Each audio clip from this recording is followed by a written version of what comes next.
I heard about Otillo Catalina. A friend of mine reached out to me and she was racing it and she was looking for a partner. I've actually heard of the Otillo races for a couple of years and I've always wanted to do one. There's some in Europe and this happened to be the first one in the US, and it happens to be in California, and I lived in LA for the last 10 years, and it's Catalina.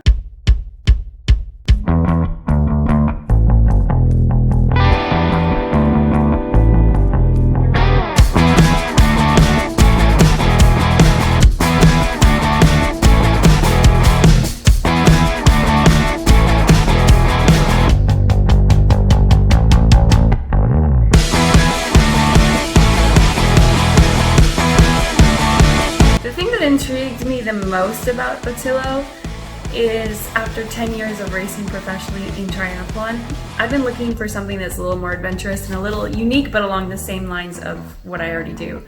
So the fact that you're swimming in this race 7,700 meters and running about 19 miles up a mountain, down a mountain, trail running, which I love trail running. Anytime I think of wanting to do triathlons again, it would be more like Xterra or something adventurous.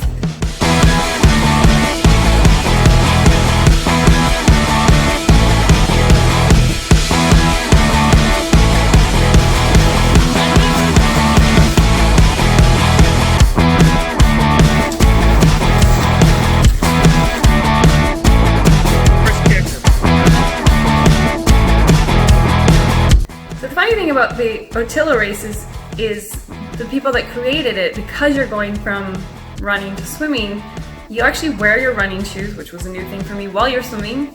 And because then you get out and you're running, you use a pull buoy. You have to use a pull buoy, which is a flotation thing that you put in between your legs to help you. Because if you had your shoes on without a pull buoy, we'd all probably sink.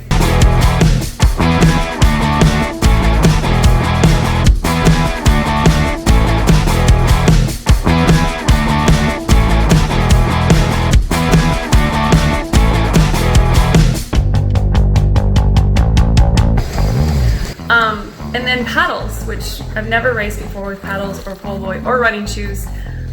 And then there's actually wetsuits. I got mine from, it's not released yet, Michael Phelps. But it's a shorty wetsuit and it's designed with pockets in it, and it was like a whole new world for me. I actually had to sit down with a friend of mine, Roberta, who's kind of the one who I saw doing it last year, and find out more about it. And we sat there and he showed me how we have to attach the pull buoy to your leg and run with shoes, and we practiced it. We'd get in the pool and then we'd get out and run, and it was freezing cold out, but it was it was just so much fun to train for something like this and run with your shoes sloshing around, and yeah, it was good.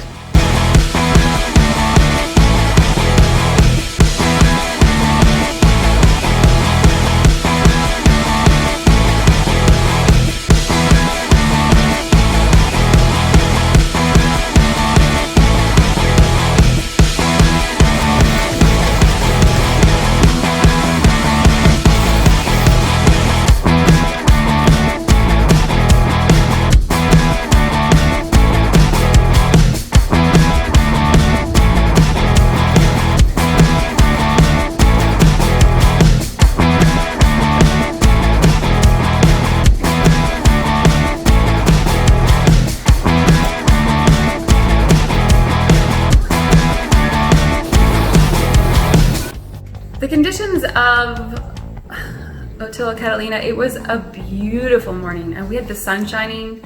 We were expecting rain in the afternoon and cooler temperatures, but I was in my swim cap, my wetsuit done up, and we started running, and we went up a mountain. I was sweating and I was so hot, but then you're getting in the water temp, I can't remember, I think it was under 60, 56, 57. So it was cold, it was refreshing for the first swim, second swim, third swim, fourth swim, and then I got a little cold. But the temperatures of the day, it couldn't have been more perfect, actually.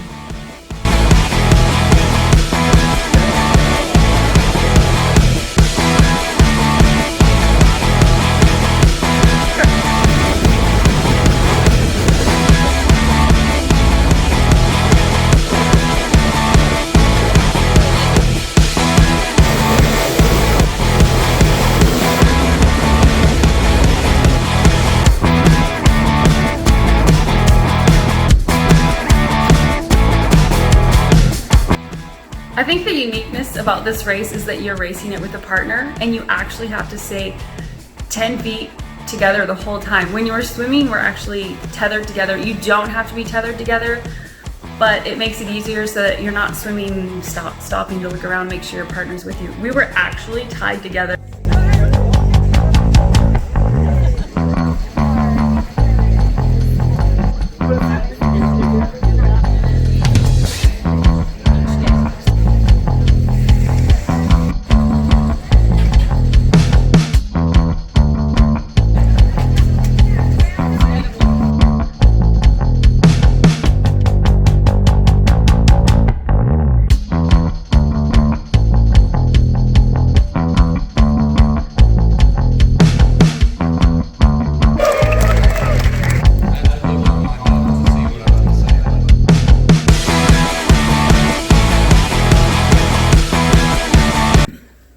So Friday morning, I'm flying out Friday afternoon, and I was heading to a women's conference, and I actually had a swim in the morning. I was literally telling my friend, best swim of, I felt so good. I'm like, I'm so ready for this race. And we were driving to this event and ended up last minute changing lanes, realizing the exit was there, not seeing a car to the right, and we ended up in a massive car accident. Went back and forth multiple times, rolled I don't know how many times. All I remember saying, if I said anything, was, when is this going to end? I actually thought it was the end of my life. I really thought my life was over. It finally stopped. We both were like, you, I'm on the side. Both were like, you okay, you okay? And then I was like, we hit someone, I need to go check. And my friend was like, no, we didn't hit anyone. I'm like, no, I really think we hit someone. And we were both just shaking and couldn't believe we were alive. I got out of the vehicle. The other person was okay, which was amazing. And that we were up on a high overpass kind of road. And I had looked over the edges that we realized we had almost gone over multiple times, and we didn't. And had we gone over, we would have fallen to the road below, and there was oncoming traffic. We wouldn't have made it. Looking at this vehicle, though, I swear we had a league of 1,000 angels. God's hand was literally right there, because there's no way we probably should have gotten out of this accident alive, let alone standing there. There was a lot of things once the adrenaline kind of disappeared, where I couldn't bend my arm, my right side was hurting, and I'm sitting here. The police officers and everyone's there like, are you okay? I'm like, yeah, I don't know if I can. I'm talking about doing this race the weekend, and they're looking at me going, do you realize you just survived survived a total miracle? And I'm just thinking, how am I going to tell Sarah if I can't race? What's going to happen? What's going to set into my system? Anyway, we walked away literally like this. Grateful to be alive, which is one of those moments where you recognize how short life is, and that it just changes your perspective on everything. And we got on a plane and we headed to the race.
During the race, we were heading into the fifth swim. In the fifth swim, I was pretty cold. The weather had changed a bit and it was overcast, so the sun wasn't as warm. And because it's a bit of a hike, I wasn't able to warm up my core temperature.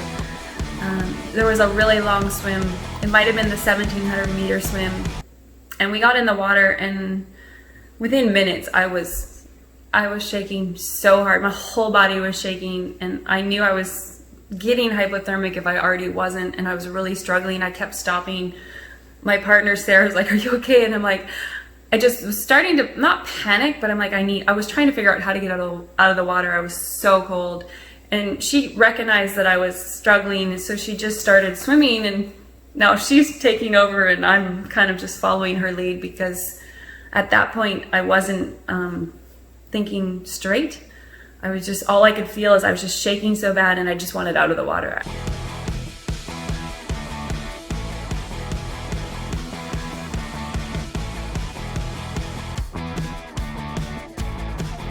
It was tough because I knew I was mentally shutting down as well. I was struggling at about 5 hours into the race. We finished that long swim, as I am still standing here. And then we had another short run, and I just remember I went from enjoying it to so cold, couldn't feel my feet, couldn't feel my hands, couldn't feel anything. And I just wanted to warm up because I knew the next swim was coming up, and I was trying to get out of my head. But I remember even slowing down as we were approaching the water, and my body was like, I was slowing down, my mind was everywhere. Sarah was probably wondering what was happening. We got to the edge of the water, and I just stopped.